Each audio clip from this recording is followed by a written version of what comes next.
ಎಲ್ರಿಗೂ ನಮಸ್ಕಾರ. ನಾನು ಅಂಬಿಕಾ ರಾಜ್. ನಿಮ್ಮೆಲ್ರಿಗೂ ನನ್ನ ಈ ಚಾನಲ್ಗೆ ಸ್ವಾಗತ. ಇವತ್ತು ನಾನು ಹೊಸ ರೀತಿ ಪನ್ನೀರ್ ಕುರ್ಮಾ ಮಾಡಿದ್ದೆ. ಒಂದು ಚಪಾತಿ ತಿನ್ನೋರು ಇವತ್ತು 2 ಚಪಾತಿ ತಿಂದರು. ಮಸಾಲ ಜಾಸ್ತಿ ಆಯ್ತೇನೋ ಅಂದ್ಕೊಂಡೆ, ಆದರೆ ಉಳಿಲೇ ಇಲ್ಲ, ಪಾತ್ರೆ ಎಲ್ಲ ಖಾಲಿ ಆಯಿತು. ಅಷ್ಟು ಟೇಸ್ಟು ಚೆಂದ ಬಂದಿತ್ತು. ನಾನಿವತ್ತು ತೋರಿಸಿರೋ ಮೆಥಡಲ್ಲೇ ಪನ್ನೀರ್ ಮಸಾಲ ಮಾಡಿ ನೋಡಿ. ಹೋಟೆಲ್ನಲ್ಲಿ ತಿನ್ನೋದಕ್ಕಿಂತ ತುಂಬ ರುಚಿಯಾಗಿರುತ್ತೆ. ಹೆಚ್ಚು ಸಾಮಗ್ರಿಗಳೇನು ಬೇಕಾಗಲ್ಲ. ಮನೆಯಲ್ಲಿ ಇರೋ ಸಾಮಗ್ರಿಗಳನ್ನ ಉಪಯೋಗಿಸಿ ಟೇಸ್ಟಾಗಿ ಮಾಡ್ಬೋದು ಇದನ್ನು. ನಾನಿವತ್ತು ಉಪಯೋಗಿಸಿರೋದು ನಂದಿನಿ ಪನ್ನೀರು. ಫ್ರೆಶ್ ಆಗಿತ್ತು, ಪಲ್ಯನೂ ತುಂಬ ಚೆನ್ನಾಗಿ ಬಂತು. ಈ ಅಡುಗೆ ಮಾಡೋದು ತುಂಬ ಸಿಂಪಲ್ ಆಗಿದೆ, ಆದರೆ ರುಚಿ ಮಾತ್ರ ಅದ್ಭುತವಾಗಿರುತ್ತೆ. ಮೊದಲಿಗೆ ಒಂದು ಬಾಣಲಿನ ಕಾಯಲಿಕ್ಕಿಟ್ಟು ಅದಕ್ಕೆ 2 ಟೀ ಸ್ಪೂನ್ನಷ್ಟು ಎಣ್ಣೆ ಹಾಕ್ತಿದ್ದೀನಿ. ಎಣ್ಣೆ ಸ್ವಲ್ಪ ಬಿಸಿ ಆಗಲಿ.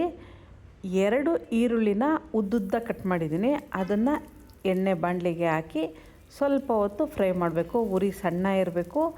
ಈರುಳ್ಳಿ ಎಲ್ಲ ಚೆನ್ನಾಗಿ ಬ್ರೌನ್ ಕಲರ್ ಬರೋ ತನಕ ಫ್ರೈ ಮಾಡಬೇಕು. ಇದಕ್ಕೆ ಮಿನಿಮಮ್ 10 ನಿಮಿಷನಾದರೂ ಬೇಕಾಗುತ್ತೆ. ಸಾಧ್ಯ ಆದಷ್ಟು ಕೈ ಆಡಿಸ್ತಾ ಮೀಡಿಯಮ್ ಉರಿನಲ್ಲಿ ಈರುಳ್ಳಿನ ಉರಿತಾ ಇರಬೇಕು. ಸ್ವಲ್ಪನೇ ಉರಿತಾ ಇದ್ದಂಗೆ ಈರುಳ್ಳಿ ಬಣ್ಣ ಬದಲಾಯಿಸ್ತಾ ಬರುತ್ತೆ. ಈರುಳ್ಳಿನ ಉರಿಬೇಕಾದ್ರೆ ಸ್ವಲ್ಪ ಎಣ್ಣೆ ಜಾಸ್ತಿ ಹಾಕ್ಕೊಂಡು ಹುರಿದ್ರೆ ಚೆನ್ನಾಗಿರುತ್ತೆ. ಇದೇ ಎಣ್ಣೆನ ಪಲ್ಯಕ್ಕೆಲ್ಲ ಉಪಯೋಗಿಸೋದ್ರಿಂದ ಎಣ್ಣೆ ಏನು ವೇಸ್ಟ್ ಆಗಲ್ಲ. ಇದೆಲ್ಲ ಈರುಳ್ಳಿ ಚೆನ್ನಾಗಿ ಬೆಂದಿದೆ. ಈಗ ಇದನ್ನು ಒಂದು ಪ್ಲೇಟಿಗೆ ತೆಗೆದಿಟ್ಟು ತಣ್ಣಗಾಗಲಿಕ್ಕೆ ಬಿಡ್ತೀನಿ. ಈಗ ಅದೇ ಬಾಣಲಿಗೆ 1 ಪ್ಯಾಕ್ ಪನ್ನೀರ್ ತಂದಿದ್ದೀನಿ. ಸುಮಾರು ಒಂದು 200 ಗ್ರಾಮ್ ಇದೆ. ಇದನ್ನು ಈ ಥರ ಉದ್ದುದ್ದವಾಗಿ ಕಟ್ ಮಾಡಿದ್ದೀನಿ.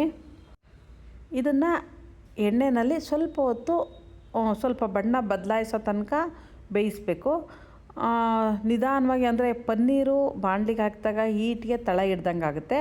ಹಾಗಾಗಿ ಇದು ಎಣ್ಣೆ ಹೇಗೂ ಇದೆಯಲ್ಲ, ಅದೇ ಎಣ್ಣೆ ಬಾಣಲಿನಲ್ಲಿ ಸ್ವಲ್ಪ ಬಣ್ಣ ಬದಲಾಯಿಸೋ ತನಕ ಉರಿತಾ ಇದ್ದೀನಿ. ಉರಿ ಸಣ್ಣ ಇದೆ. ಸುಮಾರು 1 ನಿಮಿಷ ಹುರಿದ ಮೇಲೆ ಇದನ್ನು ಸ್ವಲ್ಪ ತಿರುವು ಹಾಕಬೇಕು. ಒಂದೇ ಕಡೆ ಬೇಯೋದು ಬೇಡ. ಇದು 4 ಕಡೆಯೂ ಸ್ವಲ್ಪ ಬೇಯಬೇಕು. ಮಿನಿಮಮ್ 2 ಕಡೆನಾದ್ರೂ ಇದು ಬೇಯಿಸಿದರೆ ಪಲ್ಯದೊಳಗೆ ತಿನ್ನಲಿಕ್ಕೆ ಚೆನ್ನಾಗಿರುತ್ತೆ. ಪನ್ನೀರು ಮತ್ತು ಈರುಳ್ಳಿನ ಉರಿಲಿಕ್ಕೆ ಸ್ವಲ್ಪ ಟೈಮ್ ಬೇಕಾಗುತ್ತೆ. ಪನ್ನೀರು ಸ್ವಲ್ಪ ಕೆಂಪಾಗಿದೆ, ಈಗ ಸಾಕು. ಇದನ್ನೊಂದು ಪ್ಲೇಟಿಗೆ ತೆಗೆದಿಡ್ತಿದ್ದೀನಿ. ಮಿಕ್ಸಿ ಜಾರ್ಗೆ 1 ಇಂಚಿನಷ್ಟು ಶುಂಠಿ, ಒಂದು 10 ಬೆಳ್ಳುಳ್ಳಿ, 1 ದಪ್ಪನಾಗಿರೋ ಟೊಮೊಟೊ ಹಣ್ಣು. ಸಣ್ಣ ಟೊಮೊಟೊ ಹಣ್ಣಾದರೆ 2 ಹಾಕ್ಕೋಬೋದು. ಇದ್ರ ಜೊತೆಗೆ ನಾವು ಹುರಿದಿಟ್ಕೊಂಡಿರೋ ಈರುಳ್ಳಿನೂ ಮಿಕ್ಸಿಗೆ ಹಾಕ್ತಾಯಿದ್ದೀನಿ. ಬೇರೆ ಬೇರೆ ರುಬ್ಬಿ ಬೇಕಾದರೂ ಹಾಕ್ಕೋಬೋದು. ನಾನು ಎಲ್ಲದನ್ನು ಸೇರಿಸಿ ರುಬ್ತಾಯಿದ್ದೀನಿ. 20 ಗೋಡಂಬಿ, 1 ಬಟ್ಲಷ್ಟು ಮೊಸರು ಹಾಕ್ತಿದ್ದೀನಿ. ಮೊಸರು ತುಂಬ ಹುಳಿ ಇರೋದು ಬೇಡ. ಗೋಡಂಬಿ ಮತ್ತು ಮೊಸರು ಹಾಕೋದ್ರಿಂದ ಗ್ರೇವಿ ದಪ್ಪ ಬರುತ್ತೆ ಮತ್ತು ಟೇಸ್ಟ್ ಚೆನ್ನಾಗಿ ಬರುತ್ತೆ. ಈಗ ಮತ್ತೊಂದು ಬಾಣಲಿನ ಕಾಯಲಿಕ್ಕಿಟ್ಟು ಅದಕ್ಕೆ 2 ಟೇಬಲ್ ಸ್ಪೂನ್ನಷ್ಟು ಎಣ್ಣೆ ಹಾಕ್ತಿದ್ದೀನಿ. ಎಣ್ಣೆ ಬೇಡ ಅಂದರೆ ತುಪ್ಪ ಹಾಕಿನೂ ಮಾಡ್ಬೋದು, ತುಪ್ಪ ಅಥವಾ ಬೆಣ್ಣೆ ಉಪಯೋಗಿಸ್ಬೋದು. ಆದರೆ ಎಣ್ಣೆ ಹಾಕಿದ್ರೂ ಸಾಕು, ಟೇಸ್ಟ್ ತುಂಬ ಚೆನ್ನಾಗಿ ಬರುತ್ತೆ. ಎಣ್ಣೆ ಸ್ವಲ್ಪ ಬಿಸಿಯಾಗಿದೆ. ಈಗ ಇದಕ್ಕೆ ಒಂದು ಅರ್ಧ ಟೀ ಸ್ಪೂನ್ನಷ್ಟು ಸಾಸಿವೆ ಹಾಕ್ತಿದ್ದೀನಿ. ಸಾಸಿವೆ ಸ್ವಲ್ಪ ಚಟಪಟ ಅನ್ನುತ್ತೆ. ಈಗ ಇದಕ್ಕೆ ನಾವು ರುಬ್ಬಿಟ್ಕೊಂಡಿರೋ ಮಸಾಲೆನ ಹಾಕಬೇಕು. ಸ್ಟೌದು ಉರಿ ಸಣ್ಣ ಮಾಡ್ಕೊಂಡು ಈಗ ಇದಕ್ಕೆ ಮಸಾಲೆ ಹಾಕ್ತಾಯಿದ್ದೀನಿ. ಕಾದಿರೋ ಎಣ್ಣೆಗೆ ಒಂದೇ ಸಾರಿ ಮಸಾಲೆನ ಅಷ್ಟನ್ನು ಸುರಿದ್ಬಿಟ್ರೆ ಕಾವು ಕೈಗೆ ಹೊಡೆಯುತ್ತೆ. ಹಾಗಾಗಿ ಸ್ವಲ್ಪನೇ ಮಸಾಲೆನ ಎಣ್ಣೆ ಬಾಣಲಿಗೆ ಹಾಕ್ತಾಯಿದ್ದೀನಿ. ಎಲ್ಲ ಹಾಕಿದ್ಮೇಲೆ ಒಂದು ಸಾರಿ ಇದನ್ನು ಮಿಕ್ಸ್ ಮಾಡಿ. ಮಸಾಲೆ ಹಾಕಿದ ಮೇಲೆ ತಳ ಹಿಡಿಯೋ ಚಾನ್ಸ್ ಜಾಸ್ತಿ ಇರುತ್ತೆ. ಹಾಗಾಗಿ ಆಗಾಗ್ಗೆ ಕೈ ಆಡಿಸ್ತಾ ಇದು ತಳ ಹಿಡಿದಂಗೆ ನೋಡ್ಕೋಬೇಕು.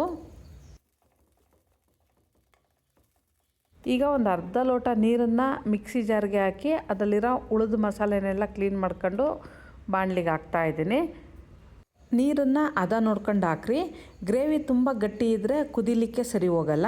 ಹಾಗಾಗಿ ತುಂಬ ಗಟ್ಟಿ ಇತ್ತು ಅಂದರೆ ಸ್ವಲ್ಪ ನೀರು ಹಾಕ್ಕೋಬೇಕು. ಸಣ್ಣೂರಿನಲ್ಲಿ ಒಂದು 5-6 ನಿಮಿಷ ಕುದ್ದ ಮೇಲೆ ಸ್ವಲ್ಪ ಎಣ್ಣೆ ಬಿಡ್ತಾ ಇದೆ ನೋಡಿ ಮಸಾಲೆನಲ್ಲಿ. ಈ ಹಂತದಲ್ಲಿ ರುಚಿಗೆ ಬೇಕಾದಷ್ಟು ಉಪ್ಪು ಹಾಕ್ತಾಯಿದ್ದೀನಿ. ನಾನು ಸುಮಾರು 1 ಟೀ ಸ್ಪೂನ್ನಷ್ಟು ದಪ್ಪ ಉಪ್ಪು ಹಾಕಿದ್ದೀನಿ. ಈಗ ಇದಕ್ಕೆ ಖಾರಕ್ಕೆ ಬೇಕಾದಷ್ಟು ಸುಮಾರು 1 ಟೇಬಲ್ ಸ್ಪೂನ್ನಷ್ಟು ಖಾರದ ಪುಡಿ, 1 ಟೀ ಸ್ಪೂನ್ನಷ್ಟು ಧನಿಯಾ ಪುಡಿ, 1 ಟೇಬಲ್ ಸ್ಪೂನ್ನಷ್ಟು ಗರಂ ಮಸಾಲ, 1/4 ಟೀ ಸ್ಪೂನ್ನಷ್ಟು ಜೀರಿಗೆ ಪುಡಿ, 1/4 ಟೀ ಸ್ಪೂನ್ನಷ್ಟು ಅರಿಶಿಣದ ಪುಡಿ, ಇಷ್ಟನ್ನು ಹಾಕಿ ಚೆನ್ನಾಗಿ ಮಿಕ್ಸ್ ಮಾಡಬೇಕು. ಈಗ ಹಾಕಿರೋ ಅಷ್ಟು ಮಸಾಲೆನೂ ಮಿಸ್ ಮಾಡ್ದಂಗೆ ಹಾಕಬೇಕು. ಆವಾಗಷ್ಟೇ ಈ ಪಲ್ಯ ನಮಗೆ ಹೋಟೆಲ್ ಸ್ಟೈಲ್ನಲ್ಲೇ ಬರುತ್ತೆ.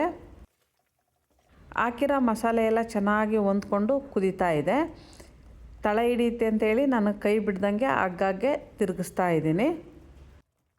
ಟೊಮೊಟೊ ಮತ್ತು ಮೊಸರಿನ ಹುಳಿ, ಖಾರ, ಉಪ್ಪು ಎಲ್ಲದ್ರ ಜೊತೆಗೆ ಸ್ವಲ್ಪ ಒಂದು ಅರ್ಧ ಟೀ ಸ್ಪೂನ್ನಷ್ಟು ಸಕ್ಕರೆ ಹಾಕ್ತಿದ್ದೀನಿ.